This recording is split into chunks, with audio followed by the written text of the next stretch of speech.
The apartment had everything I'd dreamed of. Hardwood floors, exposed brick walls, a kitchen island big enough to actually cook on, and windows that let in real sunlight instead of the fluorescent glow from the office building next door that currently served as my morning alarm. "Your credit application has been denied," the leasing agent said, sliding the rejection letter across her desk. "I'm sorry, Miss Chen, I mean Miss Rodriguez." I stared at the paper, reading the same line 3 times. Recent large purchase activity and high credit utilization ratio indicate financial overextension. "There must be some mistake," I said. "My credit score was 780 last month. I've never missed a payment on anything." The leasing agent, a woman named Karen with kind eyes and apologetic smile lines, pulled up my credit report on her computer. "It shows here that you recently made a purchase for $38,400 at Tiffany & Company, she said, squinting at her screen. "That's pushing your available credit to 93% utilization, which is, well, it's not ideal for rental applications." My stomach dropped. I've never been to Tiffany & Company in my life. Karen's expression shifted from apologetic to concerned. "Miss Rodriguez, you might want to look into this. This kind of unauthorized activity could indicate identity theft." I drove home from that appointment in a fog of confusion and growing dread. $38,000 at Tiffany & Company. The only person I knew who shopped at Tiffany was my sister Victoria, and she certainly didn't have $38,000 to spend on jewelry. But she did have access to my credit cards. When we were younger and I'd first gotten my credit card, Mom had insisted I add Victoria as an authorized user, just in case of emergencies. Victoria was 19 then, irresponsible with money, and had already maxed out 2 of her own cards. I was 23, stable, and had just landed my first real job at a marketing firm. "It's just temporary," Mom had promised. "Until Victoria gets back on her feet. You know how hard it is to build credit from nothing." That was 6 years ago. I'd meant to remove Victoria from the account dozens of times, but every time I brought it up, there was some crisis or drama that made it seem selfish to cut off her access during a difficult time. When Victoria lost her job, she needed the card for basic necessities while job hunting. When she got a new job, she needed it to buy professional clothes for her career development. When she started dating Marcus seriously, she needed it for dates because investing in a good relationship is investing in her future.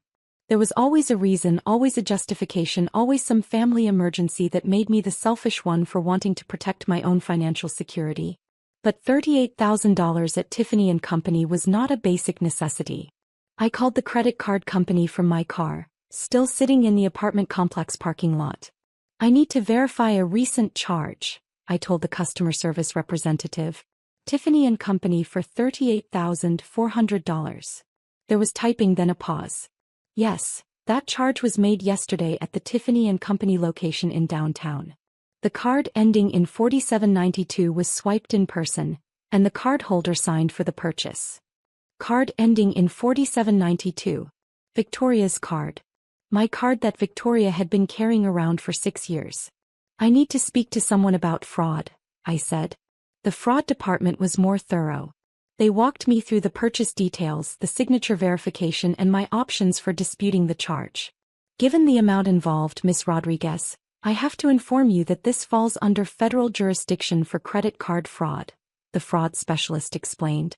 "If you choose to dispute this as unauthorized use, we'll need to involve law enforcement." "And if it was my sister using the card I authorized her on?" "That depends on whether she had permission for this specific purchase. If she used the card for something you didn't authorize, especially something this expensive, that could still constitute fraud even between family members." I thanked them for the information and told them I needed 24 hours to figure out what had happened before filing a formal dispute. Then I drove to Victoria's apartment. Marcus answered the door, grinning wider than I'd seen since they started dating 8 months ago. Before I could say a word, he grabbed my hand and pulled me inside. "Jess. Perfect timing. Victoria, your sister's here."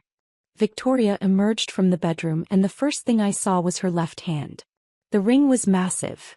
A round diamond that had to be at least 3 carats, surrounded by smaller diamonds, all set in what looked like platinum.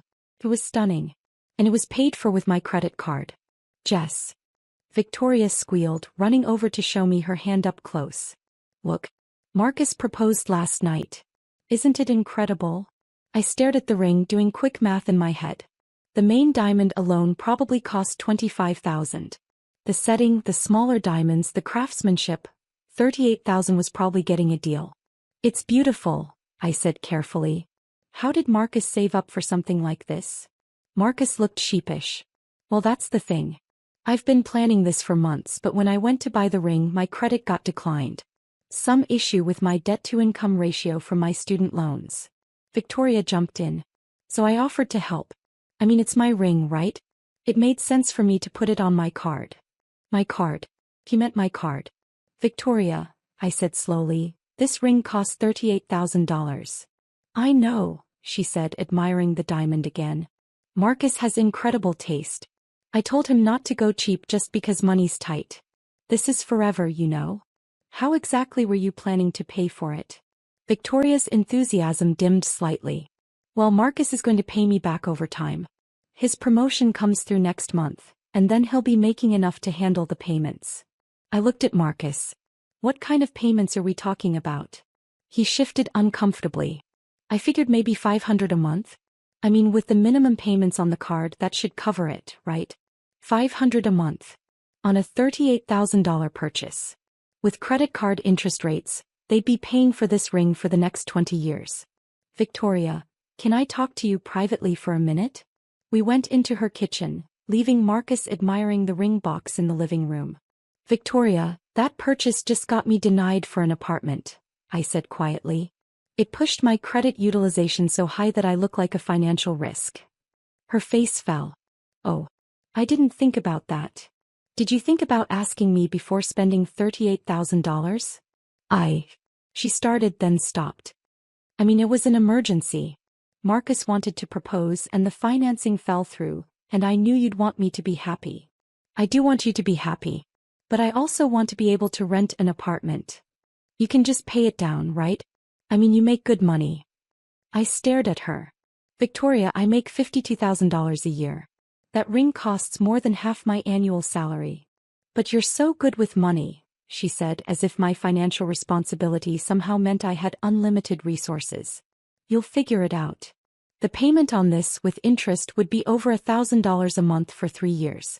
That's more than my rent. Victoria's face was starting to show irritation instead of guilt. Jess, this is my engagement. This is the most important moment of my life. Can't you just be happy for me? I am happy for you. But I'm also terrified that you just destroyed my financial stability without asking. Family helps family, she said, crossing her arms. You've always said that. Family asks before spending someone else's money. It's not someone else's money. It's family money. Mom always said we should share everything. I felt that familiar knot in my stomach that came whenever Victoria used family loyalty to justify taking advantage of me. It was the same feeling I'd had when she'd borrowed $800 for her security deposit and never mentioned paying it back. The same feeling when she'd used my card for groceries, that turned out to be a weekend trip with friends. But this was different. This wasn't $800 or even $3,000. This was enough money to change my entire life trajectory. Victoria, I need you to return the ring. Her mouth dropped open. Are you insane? I can't return my engagement ring. You can't afford your engagement ring. Marcus will pay for it. When? How? He just told me his credit got declined for this exact purchase. His promotion might not happen. And even if it does, $500 a month won't even cover the interest on $38,000. Victoria stared at me like I'd suggested she cancel her wedding. I cannot believe you're being this selfish. This is my engagement, Jess. My future husband bought me this ring. Your future husband bought you a ring with my credit card.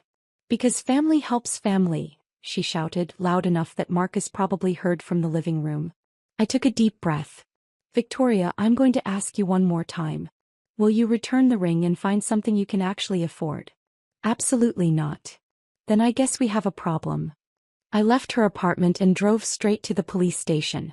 The desk sergeant listened to my story with the weary expression of someone who'd heard variations of it 100 times. Family disputes over money are tough, he said. Since she's an authorized user on your account, it gets complicated legally. Even for $38,000? Even then. Your best bet is to file a complaint with the credit card company's fraud department and see if they'll reverse the charges. If they determine it was unauthorized use, then we can talk about criminal charges. What if I want to file a report now? He handed me a form. You can file a report for credit card fraud.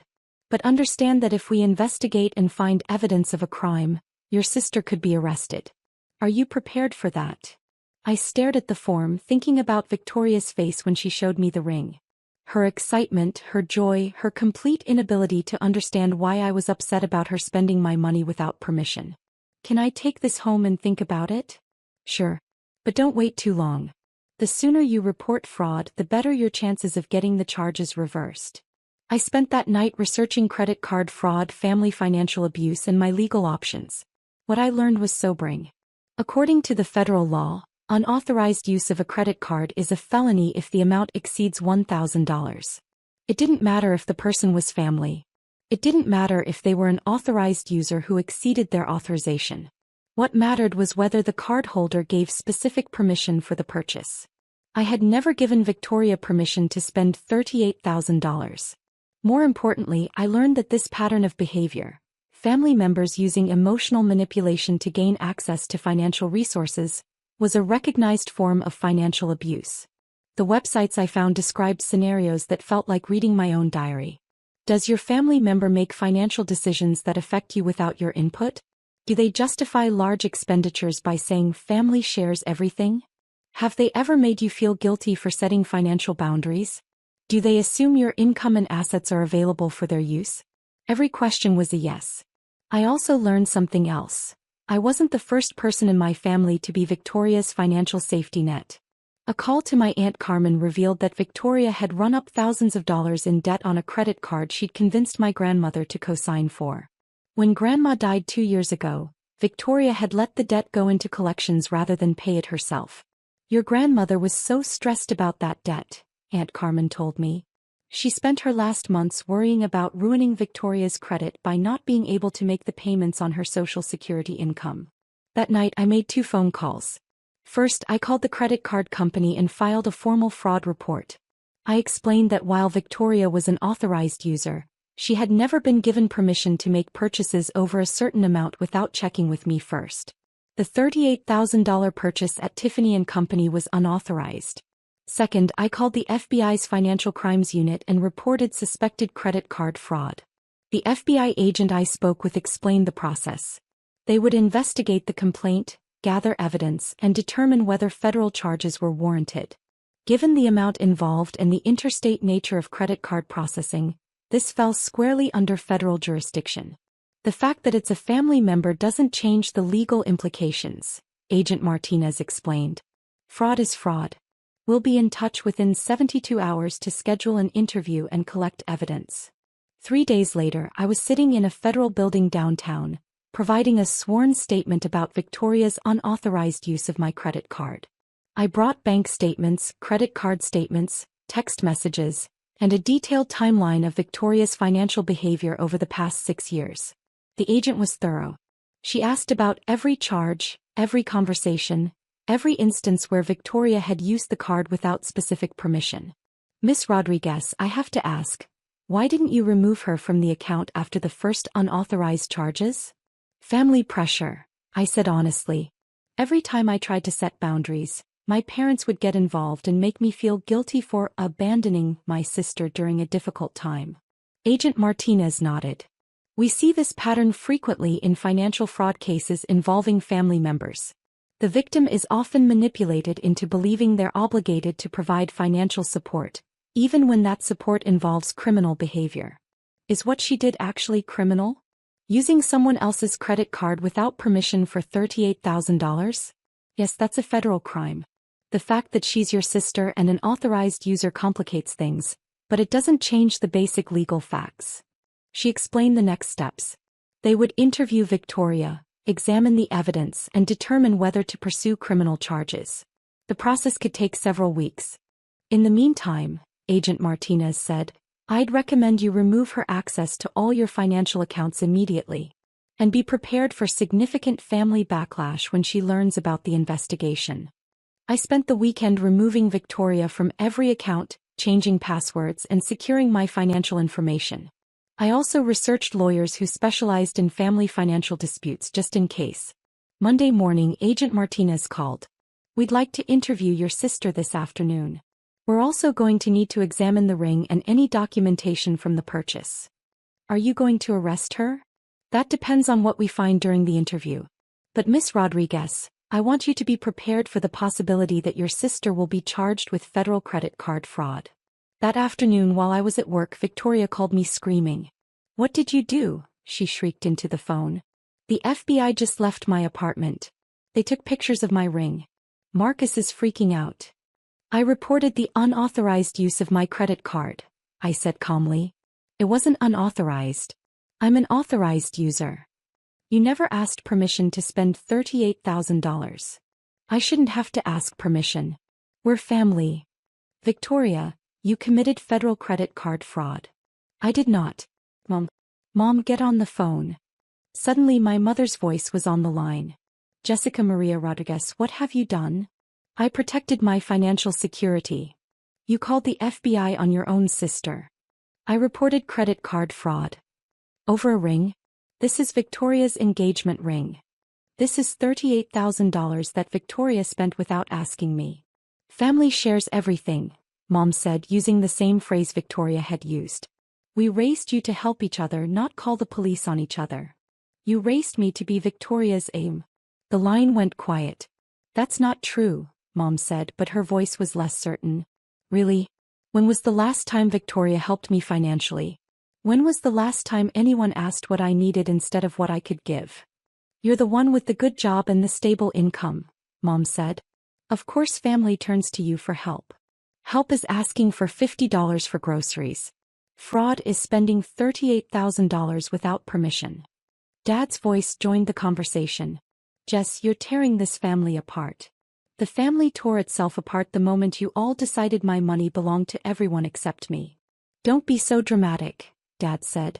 Victoria will pay you back. When? How? She's never paid me back for anything. She's getting married. Marcus will help. Marcus couldn't qualify for financing for this ring. How is he going to pay it back? There was another long pause. You'll work it out, Mom said finally. You always do. And there was the family's solution to every financial problem. Jessica will work it out. Jessica will figure it out. Jessica will sacrifice whatever she needs to sacrifice to make everyone else's problems go away. Not this time, I said. This time Victoria works it out. I hung up the phone and turned off the ringer. 2 days later, Agent Martinez called with an update. We've completed our investigation, she said. Your sister admitted to making the purchase without your specific permission. She also admitted that she knew she couldn't afford to pay for the ring herself. What does that mean? It means we have a clear case of credit card fraud. We're filing federal charges. My stomach dropped. Despite everything, despite the financial damage and the family manipulation, I had hoped it wouldn't come to this. What kind of charges? 1 count of credit card fraud under federal law. Given the amount involved, she's looking at potential fines of up to $250,000 and up to 20 years in prison. 20 years. For an engagement ring. Agent Martinez, what if she returned the ring and paid restitution? Would that change anything? It might affect sentencing, but it wouldn't change the charges. The crime occurred when she made the unauthorized purchase, not when she decided whether to keep it. When will she be arrested? We've issued a warrant. She'll be taken into custody within the next 48 hours. That evening Victoria called me. She wasn't screaming anymore. She was crying. Just please. You have to drop the charges. I can't drop federal charges, Victoria. That's not how it works. Please, there has to be something you can do. They're saying I could go to prison. You could. Over a ring? Over $38,000 in credit card fraud. I'll pay you back. I'll return the ring. Please, Jess, I'm begging you. For a moment I felt the old familiar pull to fix everything, to make it okay, to be the responsible one who solves everyone's problems. Then I remembered sitting in that leasing office, being denied an apartment because my sister had destroyed my credit without asking. I remembered years of borrowed money that was never repaid, emergencies that turned out to be shopping trips, and temporary help that became permanent expectation. Victoria, I gave you so many chances to respect my financial boundaries. You never did. I will now. I swear. You said that after the $800 for your security deposit. You said that after the $3,000 for your car repairs. You said that after every single time you used my card without asking. This is different. This is $38,000 different. Victoria was quiet for a long moment. When she spoke again, her voice was small. What's going to happen to me? I don't know. That's up to the federal prosecutor now. Will you ask them to go easy on me? If I cooperate. I closed my eyes. Even now, even facing federal charges, she was asking me to fix her problem.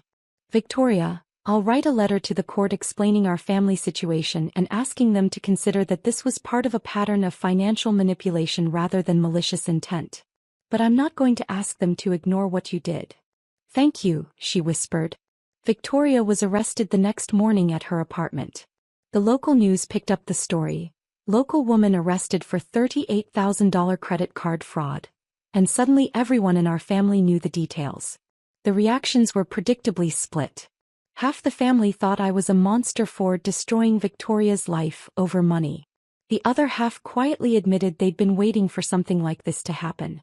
Aunt Carmen called to tell me she was proud of me for standing up to the family's financial bullying. My cousin Miguel confessed that Victoria had tried to use his credit cards too, but he'd always said no. I just didn't want to deal with the family drama, he said. I wish I'd warned you. My parents stopped speaking to me entirely.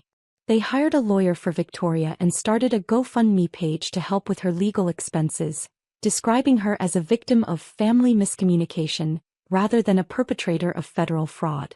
The case took 8 months to work its way through the federal court system. Victoria ultimately pled guilty to 1 count of credit card fraud in exchange for a reduced sentence. She received 3 years of probation community service and was ordered to pay full restitution, not just the $38,000 for the ring, but also penalties and court costs that brought the total to over $50,000. The ring was seized as evidence and eventually sold to help pay the restitution. Marcus broke up with her 2 weeks after her arrest. He said he couldn't handle the stress of being engaged to someone facing federal charges. Victoria moved back in with my parents and got a job at a department store to start making restitution payments. According to Aunt Carmen, she makes about $200 a month in payments and will be paying for the next 20 years. My parents still blame me for ruining Victoria's life. They've told the rest of the family that I'm vindictive and cruel, that I chose money over family, that I destroyed my sister's future over a simple misunderstanding. But they can't argue with the facts that came out during the investigation. The FBI's financial analysis revealed that Victoria had been systematically using my credit cards for unauthorized purchases for over 3 years. The engagement ring wasn't an isolated incident. It was the culmination of a pattern of financial abuse that had cost me over $60,000. The prosecutor called it one of the clearest cases of family financial exploitation she'd ever seen. Today, 18 months later, my relationship with my parents remains strained. They still think I should have handled things within the family, instead of involving law enforcement. But my relationship with Victoria has surprisingly improved. Facing the real consequences of her actions, dealing with the legal system, and having to take responsibility for her financial choices has changed her perspective completely. She calls me once a month to update me on her restitution payments. She apologizes regularly for the damage she caused. And most importantly, she's never asked me for money again. I finally understand, she told me during one of our calls. I never realized how much pressure I put on you, or how unfair it was to spend your money like it was mine. She's in therapy now, working on what her therapist calls financial boundaries and family enmeshment issues. As for me, I eventually found a different apartment, not the one with the hardwood floors and exposed brick, but a nice 1-bedroom place that I could afford on my own with my restored credit score. I also started seeing a therapist who specializes in family financial abuse. She helped me understand that what my family had been doing wasn't normal, wasn't healthy, and wasn't my fault. I learned that saying no to financial exploitation isn't selfish. It's necessary self-protection. I learned that real family members don't use emotional manipulation to access your resources. And I learned that sometimes, The most loving thing you can do is let someone face the natural consequences of their actions. The FBI agent was right about one thing. Victoria's arrest did cause significant family backlash. Half my relatives stopped speaking to me, my parents disowned me for 6 months, and I spent every family holiday alone for over a year. But it also freed me from a lifetime of being everyone else's financial solution. It established boundaries that my family finally had to respect. And it taught Victoria and everyone else watching that there are real, serious consequences for financial fraud, even between family members. Today my credit score is back to 780. I have a savings account with 6 months of expenses. I'm dating someone who pays for his own meals and would never dream of using my credit cards without asking. And most importantly, I sleep well at night knowing that I chose my own financial security over my family's comfort with exploiting me. It was the hardest thing I've ever done and the best decision I've ever made. Some people still think I went too far, that I should have found a way to handle things without involving the FBI. They think family loyalty should have trumped financial protection. But I know the truth. The federal charges weren't punishment for one ring purchase. They were the inevitable consequence of years of financial abuse that my family had normalized and I had enabled. Victoria didn't go to prison because I called the FBI. She faced federal charges because she committed federal fraud. And for the first time in my adult life, that wasn't my problem to solve.